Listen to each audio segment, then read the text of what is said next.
Imagine an industry that um, generates over $4 billion a year. Just in television revenue alone, yeah. Right, just TV. And it relies entirely on this highly skilled, highly specialized workforce. A workforce that is, taking immense physical risks every single week.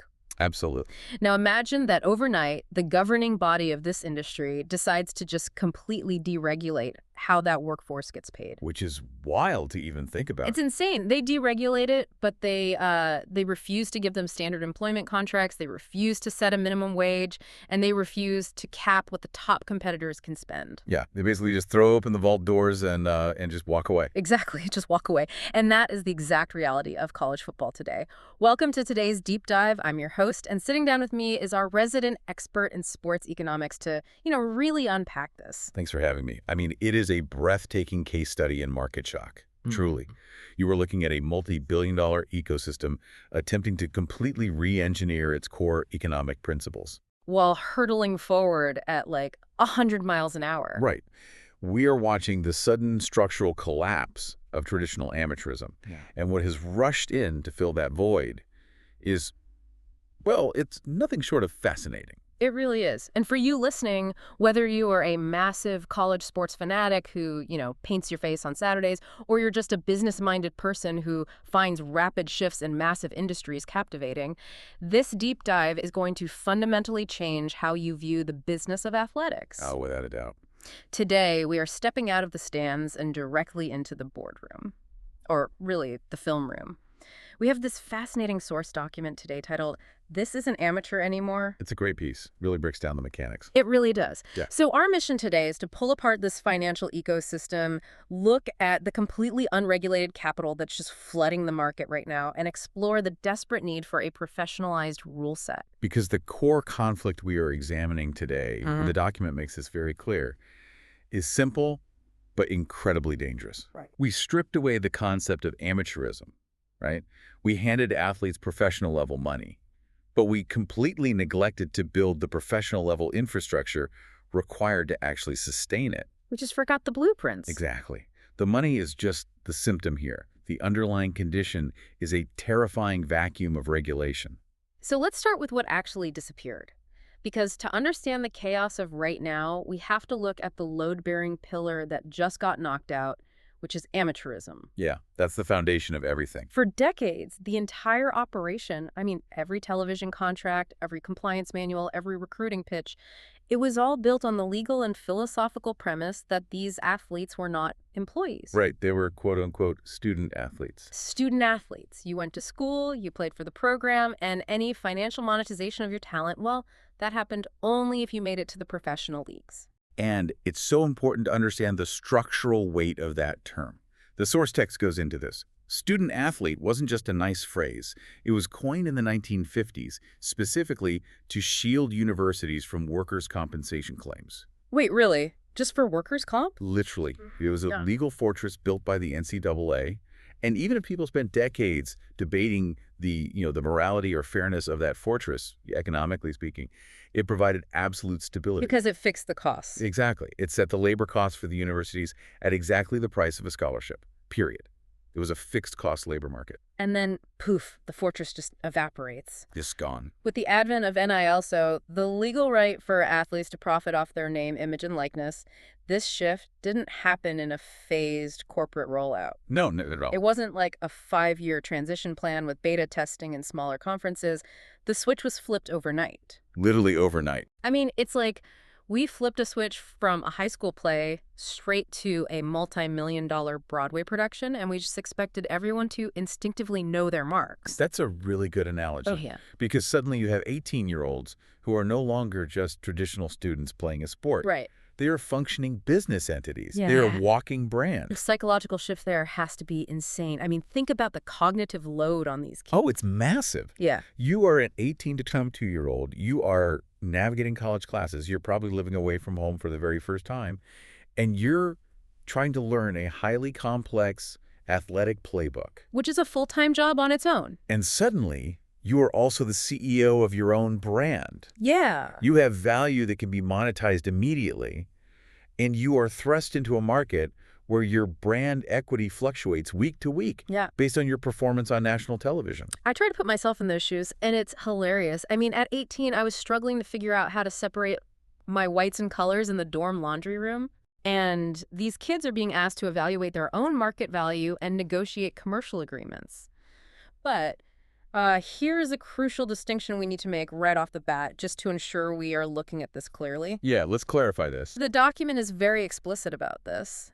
The athletes profiting off their name and image is not the underlying problem here. Not at all, not even slightly.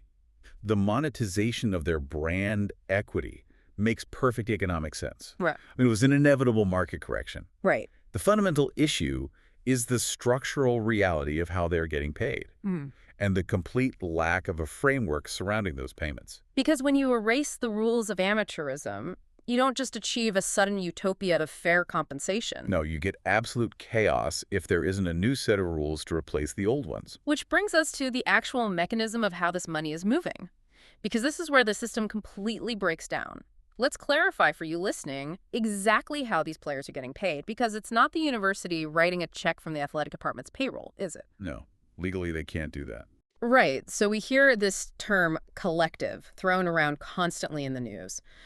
What is a collective, mechanically speaking? Because structurally, from reading the source, it sounds like a shadow payroll department functioning completely outside the university's HR. That is precisely what it is. A collective is essentially an independent, limited liability company, an LLC. Okay. Or sometimes it's a registered nonprofit.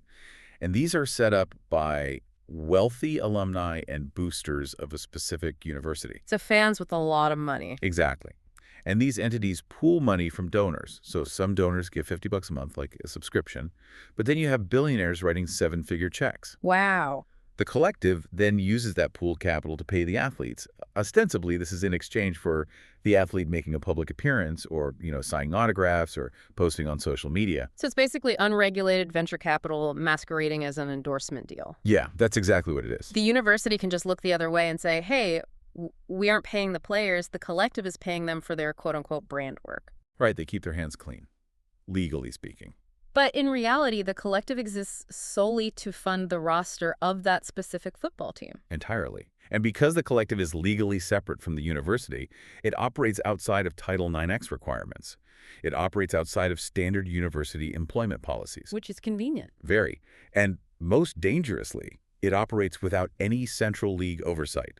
There is no NCAA body auditing these LLCs. And this is why we have a situation where the money showed up incredibly fast, but the blueprints for how to manage it are just non-existent. Exactly. I really want to focus on that lack of blueprints for a second. We are talking about a completely fragmented market here. The source notes there are no standard deals. None. So an 18-year-old in Florida might be signing a completely different type of contract than an 18-year-old in Oregon? Oh, absolutely. One contract might have intense performance clauses tied to playing time. Another might demand exclusive rights to the player's likeness in perpetuity. In perpetuity, like forever. Yes. Yeah. And there is no collective bargaining agreement. There is no players' union looking over their shoulder saying, hey, do not sign this. It's a predatory deal. Which leaves the athlete incredibly vulnerable. I mean, they're basically swimming with sharks without a cage. It does. In any mature financial ecosystem, standardization is what allows the market to function safely. If you look at the NFL or the NBA, the contracts are heavily standardized. Right. There are minimum salaries, maximum salaries, structured grievance processes, and standard language regarding injuries and guarantees. What we have in college football right now is an unregulated bazaar. But let me push back on that for a second, because I hear a lot of business commentators looking at this exact situation and saying, hey, this is just the free market finally working. Right. You hear that a lot. For 100 years, this labor force was artificially restricted, and now the market is correcting itself. If a booster wants to pay a kid $2 million to play quarterback, why do we need standard deals to stop them? I mean, isn't this just capitalism in its purest form? It's a fair question. But you are confusing a free market with an anarchic market. They are not the same thing. Okay, unpack that. A functioning free market still operates within a legal and structural framework that prevents market failure. The New York Stock Exchange is a free market, right? Right. But it is heavily regulated by the SEC, You can't engage in insider trading. You have to file public disclosures. Sure. The NFL is a free market for talent. Teams bid against each other for free agents all the time, but they do so within the strict boundaries of a salary cap and standardized contract laws. Ah, I see. So it's about having zoning laws. Yes. Right now, college football isn't a functioning real estate market. It's a piece of land with absolutely no zoning board. You could, like, build a 100-story skyscraper right next to a suburban home, or a toxic waste dump next to a playground simply because whoever has the most capital gets to ignore the concept of community structure. That is a perfect analogy. That's exactly what's happening. And without standardization, the vulnerability extends both ways. What do you mean? Well, it's not just the 18-year-old who might sign a bad deal. It's the boosters and the collectives who are throwing millions of dollars into the dark just hoping the player performs. Oh, true. What stops a player from taking a massive upfront payment from a collective in January and then just deciding to leave the school in May because another collective offered them more? Absolutely nothing. Literally nothing. Which brings us to the most visible, dramatic consequence of this lack of structure, which the document highlights heavily. The explosion of the transfer portal and the widening of the competitive gap. Yeah, this is where the rubber meets the road. If there are no standard contracts locking a player in, and there's no salary cap restricting how much a collective can spend, how does that actually impact the competitive balance between the, 130-plus teams playing at the highest level of the sport? It essentially obliterates the middle class of college football. Wow. We have to look at the economic principle of market capture here. Programs with deeper pockets, meaning universities with wealthier alumni bases and more aggressively organized collectives, have gained a distinct, insurmountable advantage. And the crucial point from the source here is that these richer programs aren't necessarily out coaching the opposition. No, not at all. They aren't finding hidden talent and developing it better. They are simply engaging in capital allocation. They can just outbid everyone else. Exactly. And that completely rewrites the mythology of college sports. Oh, totally. The whole romantic narrative used to be the brilliant coach who finds a slightly undersized 3-star recruit, brings him into the program, develops him in the weight room for 3 years, and turns him into a first-round draft pick. The quintessential underdog story. Right. That was the art of coaching. But now it feels like that art has been replaced by, private equity takeovers. It really has. It's no longer, look at this coach-developed talent. It's, look at this collective. They just bought a prepackaged offensive line from 4 different competing schools. And that alters the very definition of what a successful program is. Without guardrails, the competitive gap doesn't just exist, it accelerates. Because capital naturally concentrates. Precisely. Hmm. In a regulated professional league like the NFL, the draft and the salary cap are artificial mechanisms specifically designed to suppress that gap. They enforce parity. Right. The worst team gets the first pick of the new talent. And the best team has to shed expensive players to stay under the budget constraint. So without those mechanisms in college, the rich just hoard the assets, and the poor programs essentially become minor league farm teams. Yes. A smaller school might do an incredible job finding and developing a hidden gem of a quarterback. And he plays amazing his freshman year. Right. But the moment the season ends, a massive collective from a top 10 program swoops in, offers him $1 million, and poaches him. So the smaller school did all the development work, but they lack the capital to retain the asset. Which means we are no longer looking at traditional recruiting. Rosters are now being built in a way that is indistinguishable from assembling a corporate payroll. Okay, if I am a head coach right now, my job description has entirely changed. It's a completely different profession. I am no longer just an X's and O's tactician or a mentor. I'm a general manager managing a fluid, high-stakes financial ledger, but I'm doing it without the actual power of a GM. That's the crazy part. I can't offer a legally binding multi-year employment contract. And that is the crux of the frustration for the coaching staffs right now. You are essentially running a Fortune 500 company where your entire workforce have the right to walk out the door and join your biggest competitor every single December. Just because the competitor offered a marginal raise. Yes. It's corporate headhunting without non-compete clauses. Yeah. Let's talk about the transfer portal for a second, just to really ground this concept for you listening, because if you don't follow the sport daily, this sounds made up. It does sound like fiction. The transfer portal is basically a digital database where players can enter their names, signaling to every other school in the country that they are free agents open to offers. Right. And they can do this every single year without having to sit out a season, which was the old penalty for transferring. When you combine the immediate eligibility of that transfer portal with the unregulated capital of NIL collectives, you create hypermobility. Yeah. Player movement becomes instantaneous and purely strategic. Decisions are no longer driven by academic fit or even necessarily playing time. Money becomes the primary influencer of movement. Always. And this requires unprecedented resources dedicated purely to employee retention. Coaches are spending half their time re-recruiting their own players. Which is insane. Imagine waking up in December, looking at your depth chart, and realizing your starting wide receiver is taking meetings with a collective in another state. Right. You have to immediately call your own collective and basically beg them to find an extra $200,000 to keep the kid on campus. It is an incredibly inefficient use of time and capital. And it leads us directly to the undeniable reality the source points out. We are operating a professional system. Period. Period. If you are assembling payrolls, managing free agency, and treating athletes as brand assets, you cannot continue to govern this entity under a 20th century collegiate framework. Right, we have to call it what it is. It's a pro system. But going back to analogies, it's a pro system operating with the speed and power of a Formula One car, but driving on a dirt track with absolutely zero traffic laws, safety barriers, or pit crews. Exactly. We just handed the keys to the drivers and said, go fast, make money, and try not to crash. And the cognitive dissonance of the industry leadership is staggering here. They're trying to preserve the aesthetic of the college experience while running a multi-billion-dollar unregulated labor market. It's hypocrisy, really. It is. And the only way out of this chaos, the only way to pave that dirt track and install those safety barriers is to implement professional rules. Because if the structure is pro, the guardrails must be pro. Exactly. So let's get deeply into the weeds on these solutions, because this is where the industry either fixes itself or completely cannibalizes itself.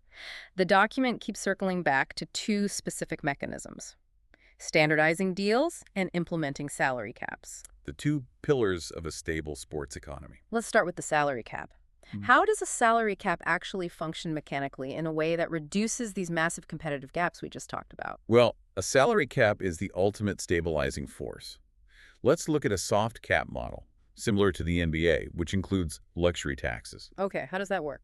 You establish a baseline budget that every program is allowed to spend on its roster. Let's say, just for a nice round number, $20 million. Okay, 20 million. If a school, backed by a massive collective, decides they want to spend $25 million, they are allowed to do so, but they are penalized. A luxury tax. Right. For every dollar they spend over the cap, they have to pay a tax, perhaps a dollar-for-dollar penalty, into a central fund. Ah, and that central fund is then distributed to the poorer schools who are operating under the cap. Exactly. So it's a direct redistribution of wealth that mathematically punishes hoarding. Yes, it creates a ceiling on the arms race.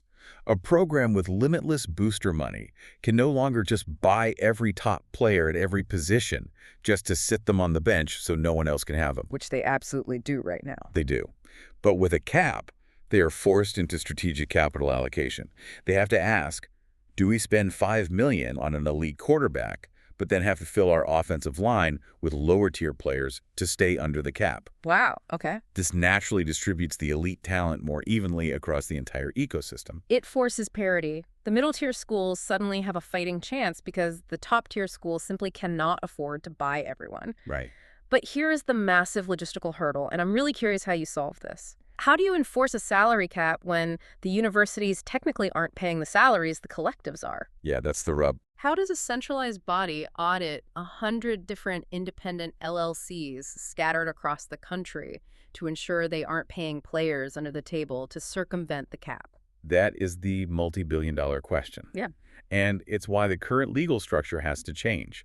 To enforce a cap, the universities will likely have to bring the collectives in-house. Meaning they absorb them. They have to. The money must flow through the university's accounting department, which means making the athletes formal, recognized employees of the institution, or at least formal contractors subject to collective bargaining. Which completely shatters the last remaining illusion of the amateur student athlete. It obliterates it. But honestly, that illusion is already dead.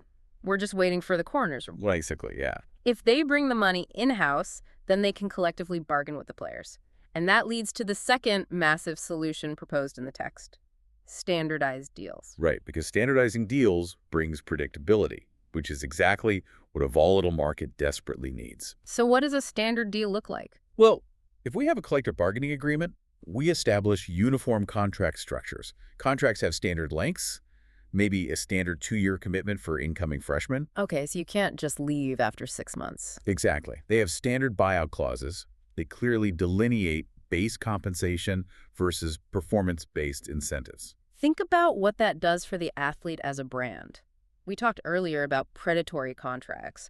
Right now, a player might sign a deal with a collective that gives the collective a percentage of the player's future NFL earnings. Which is incredibly predatory. It's awful. A standardized deal eliminates that risk completely. It creates a baseline of financial security and legal protection for the individual. Right. They know exactly what their obligations are. They know what their rights to their own likeness are, and they know what the grievance process looks like if a collective fails to pay them. And it fundamentally alters the coaching and recruiting strategies we discussed earlier, doesn't it? Oh, entirely.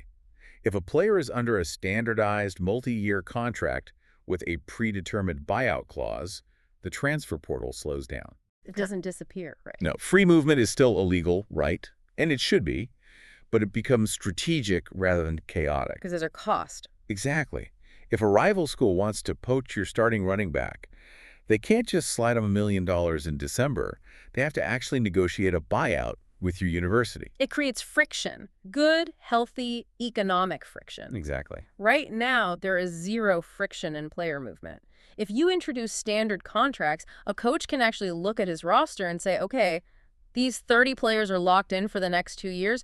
I can actually focus on developing them physically and mentally. But rather than spending every waking hour raising money to prevent them from leaving. Yes, it No. restores the capacity for talent development. And we must also consider how these structural changes affect the ultimate consumer of this entire product, The fan. the fan. Oh, this is a massive piece of the puzzle. Because without the fans, the television contracts dry up, the booster donations dry up, and the whole house of cards collapses. It all goes away without the fan. And right now, as a fan, the experience can be utterly exhausting. The cognitive dissonance is actively breaking the fan base. Because the psychology of sports fandom is deeply rooted in tribalism, continuity, and loyalty.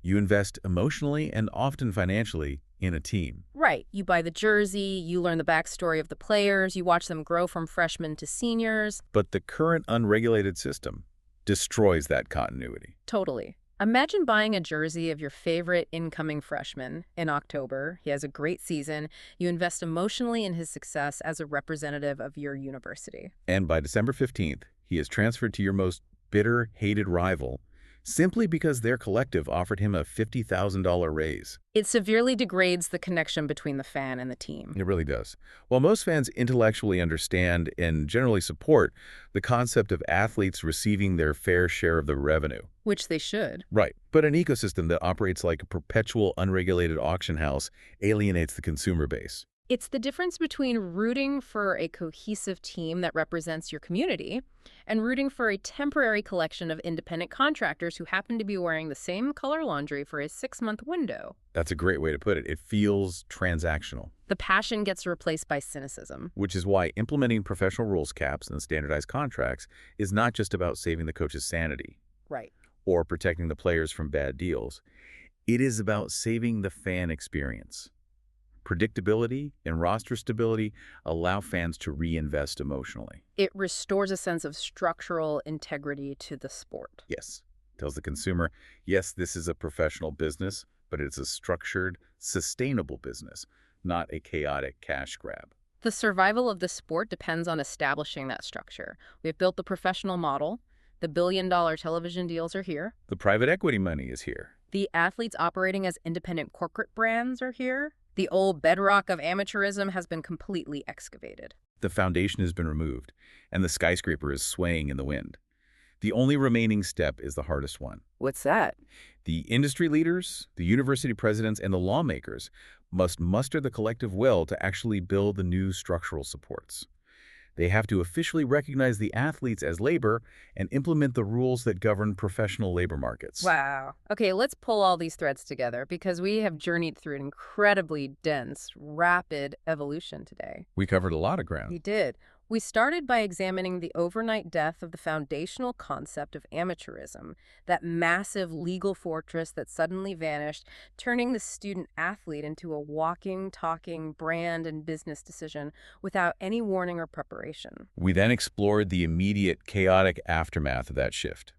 We looked at how unregulated money from shadow payrolls, those booster collectives, flooded the system. Right, the Wild West environment, Right. where the lack of standard deals and financial boundaries left both the athletes and the institutions incredibly vulnerable. Which led directly to our discussion on the widening competitive gap.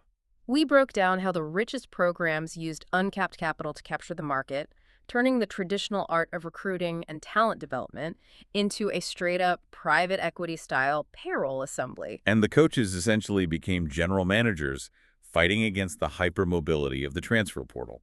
And finally, we arrived at the inescapable systemic conclusion.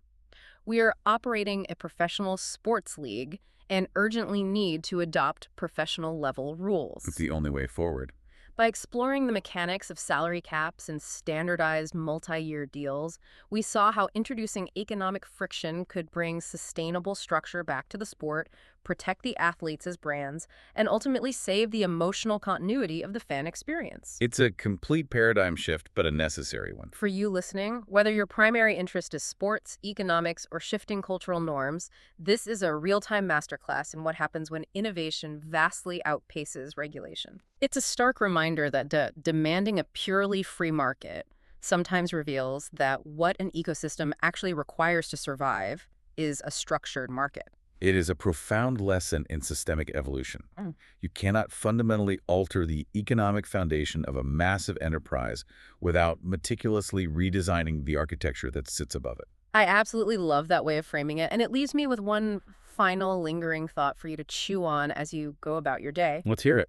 We've spent this entire time talking about the professionalization of the rosters, the payrolls, the collectives, and the brands.